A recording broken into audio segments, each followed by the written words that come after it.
Madame, Monsieur, bonsoir. À la une de cette édition, la France est-elle prête pour la guerre? Vous verrez que la réponse est non. Nos correspondants en Europe centrale vous proposeront ensuite un sujet sur la barrière frontalière que s'apprête à ériger la Pologne face à l'enclave russe de Kaliningrad. Et enfin, retour sur la grève de la régie de transport parisienne, la RATP, que l'ancien Premier ministre Jean Castex devrait bientôt tenter de diriger. Emmanuel Macron veut préparer l'armée française à la guerre. Le président de la République joue les équilibristes alors que nos troupes sont à la disette, comme en attestent les événements récents en Roumanie. Quelques éléments d'explication. Pas prêt pour faire la guerre. Le président de la République était à Toulon jeudi pour présenter la nouvelle revue nationale stratégique de la France. Emmanuel Macron a dit vouloir armer la nation afin d'être un moteur de l'autonomie stratégique européenne. Le tout dans l'OTAN, un numéro d'équilibrisme qui ne trompe personne et qui est joué au pire des moments. En effet, un soldat français a été trouvé mort à Bucarest dimanche 6 novembre, mobilisé dans le cadre d'une mission de l'OTAN déployée après l'invasion de l'Ukraine par la Russie. Le militaire de 41 ans n'est pas mort au champ d'honneur mais dans sa chambre d'hôtel. Son corps a été retrouvé par une femme de chambre, une paire de ciseaux plantés dans le cou, mais aucun indice d'effraction n'a été signalé. Une enquête a été ouverte. Il avait rejoint l'hôtel le jeudi 3 novembre avec d'autres militaires et devait y rester jusqu'au 3 janvier. Que s'est-il passé dans cette chambre d'hôtel? Rixes et règlements de compte, agents étrangers, affaires de meurtre, affaires d'alcool. Les pistes semblent nombreuses alors qu'il est difficile d'imaginer un suicide vu le mode opératoire et la possibilité d'utiliser une arme à feu. Aucun élément n'a été transmis par l'état-major de la Grande Muette. Une chose est sûre, ce drame s'inscrit dans un contexte déplorable pour l'armée française. Le ministre des Armées, Sébastien Lecornu, qui n'a pas fait de service militaire, était en déplacement en Roumanie le 3 novembre dernier, 3 jours avant la mort du militaire, et il se félicitait que la France soit une nation cadre dans l'OTAN. Le lendemain de la mort du soldat, le site du ministère de la Défense publiait un rapport sur le passage ministériel sur place sans évoquer le décès d'un personnel. Sébastien Lecornu, un ministre qui relayait des propos diffamatoires et pas très glorieux sur les réseaux sociaux le lendemain de son voyage, reprenant à son compte les publications d'un porte-parole du parti présidentiel, s'essayant à un exercice d'anachronisme comparant le Rassemblement national au Troisième Reich. Un ministre pas à la hauteur de la fonction et pas à la hauteur d'une situation délicate pour l'armée, alors que le manque de moyens est criant. Mediapart révélait le jour du déplacement du ministre en Roumanie les conditions déplorables dans lesquelles vivent les militaires français sur place. Les 700 soldats présents dans le camp de Sinkou, près de la ville de Brassov, au centre du pays, loin de la frontière ukrainienne donc, vivent un quotidien indigne de leur uniforme, manquant de nourriture et vivant dans des locaux insalubres. Régulièrement limités à un seul plat par repas, les militaires dont l'activité physique nécessite de prendre des forces se voient proposer des menus composés de soupe et de tomates. Et ce sont les familles qui complètent les repas en envoyant des colis.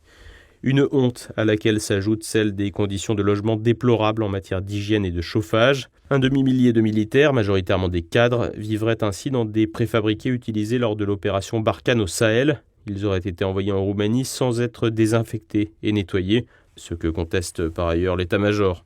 On compterait ainsi 5 WC chimiques pour 250 militaires. Les douches seraient dans un état de fonctionnement déplorable également. Le camp, plus généralement, serait un véritable bourbier où les chiens errants, attirés par les ordures, côtoient les souris et les punaises de lit. Des conditions de vie indignes pour des militaires qui s'engagent parfois jusqu'au prix de leur vie. Des militaires certes habitués à vivre dans des conditions rudimentaires, mais que ce genre d'épisode ne pousse pas au respect de leur hiérarchie et de l'État français. En mission de dissuasion opérationnelle, l'armée française, en l'état, n'a pas de quoi dissuader qui que ce soit. Et si Mediapart a probablement pris un malin plaisir à faire polémique avec cet article, les retours du terrain confirment l'indignité des conditions de vie de nos soldats. Ces conditions de vie peuvent-elles en partie expliquer la mort du soldat à Budapest ? Impossible de répondre à cette question pour l'heure, mais une chose est certaine, la France semble renoncer une fois de plus à son statut de puissance en permettant un tel environnement pour ses soldats. Alors qu'Emmanuel Macron a officialisé à Toulon la fin de l'opération Barkhane au Mali, dans un contexte de raidissement international et que les va-t-en-guerre médiatiques et les éditocrates bedonnants appellent à la guerre, il s'agirait probablement de commencer par envisager de réinvestir massivement dans notre armée, avec des objectifs de défense de notre pays et pas d'un continent entier, des objectifs qui devront prendre en compte les menaces extérieures et intérieures, Ce n'est pas la direction que semble prendre le président, qui mise toujours sur sa fameuse coopération européenne. Tension et armée toujours, et direction la Pologne qui va ériger une barrière frontalière avec l'enclave russe de Kaliningrad. Dans le contexte de guerre en Ukraine, Varsovie accuse Moscou de vouloir déverser des flux de migrants. Un reportage de nos correspondants en Europe centrale.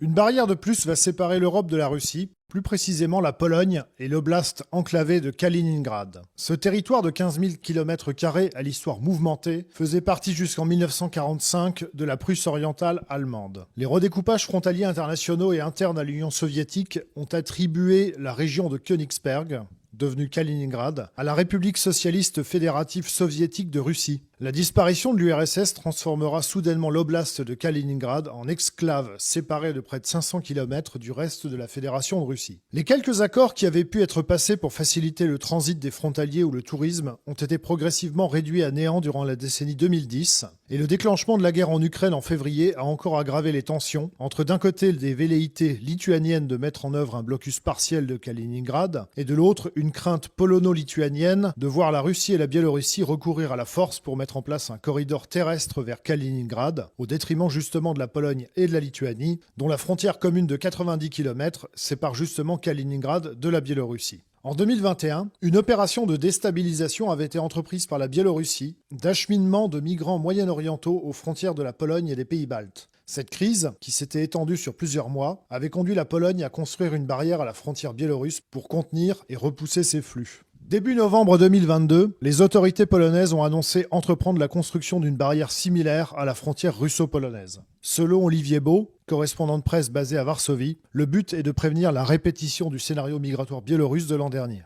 Nous avons tous en mémoire cet afflux d'immigrants à la frontière entre la Biélorussie et la Pologne qui avait abouti finalement à la construction d'une clôture de 5 mètres de haut avec des moyens de surveillance électronique. Et bien voilà que le 2 novembre, le ministre de la Défense, Mariusz Błaszczak, le ministre de la Défense polonais, nous annonçait qu'il va y avoir une clôture également entre la Pologne et l'enclave russe de Kaliningrad, dans le nord-est du pays, et que cette clôture est même en cours de construction. Ça devrait prendre à peu près 1 mois. Alors là, c'est une clôture pour le moment provisoire.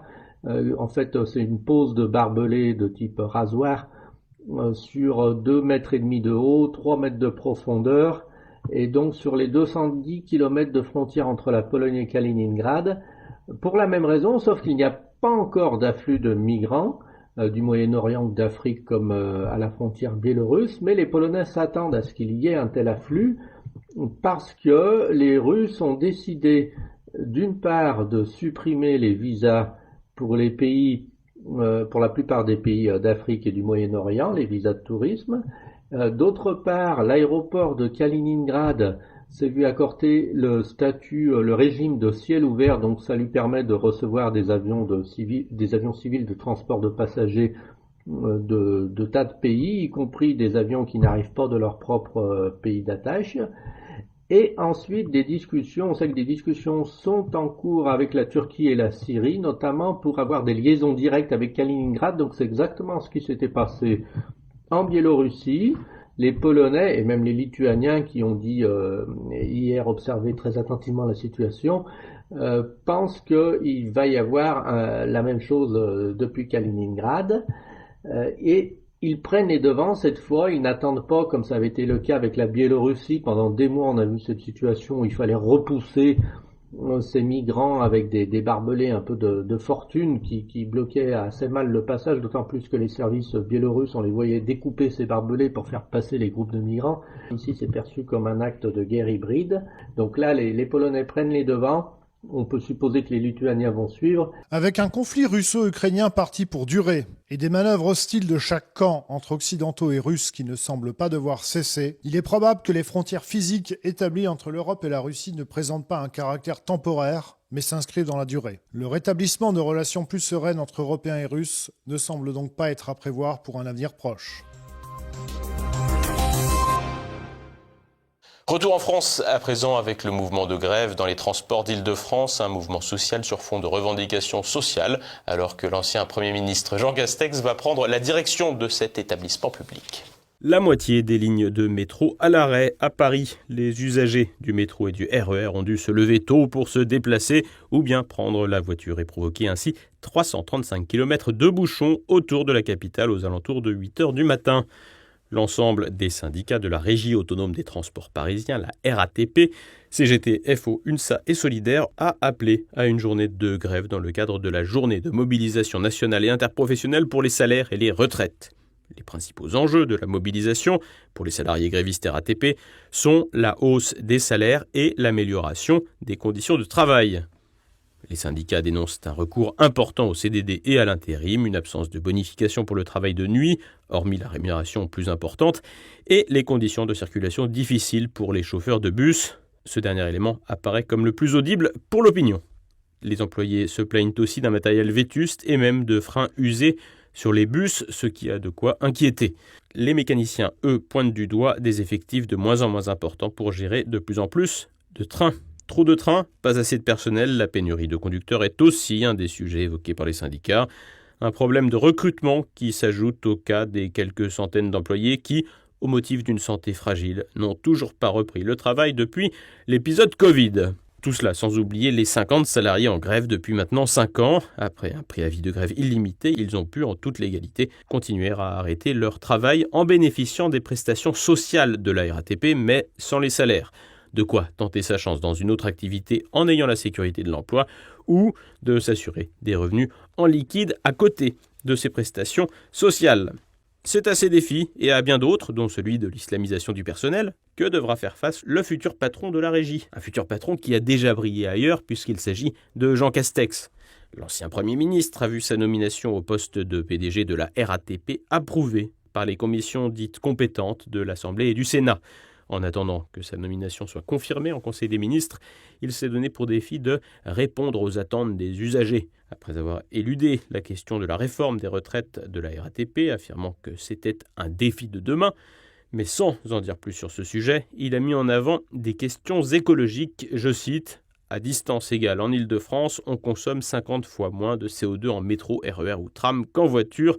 Donc, le grand défi de la RATP, c'est de conquérir des clients. » En voilà une belle porte ouverte d'enfoncer par l'ancien Premier ministre. Les transports en commun consomment moins que les voitures individuelles. Un Premier ministre qui a aussi oublié, volontairement ou non, que la RATP a des usagers, pas des clients.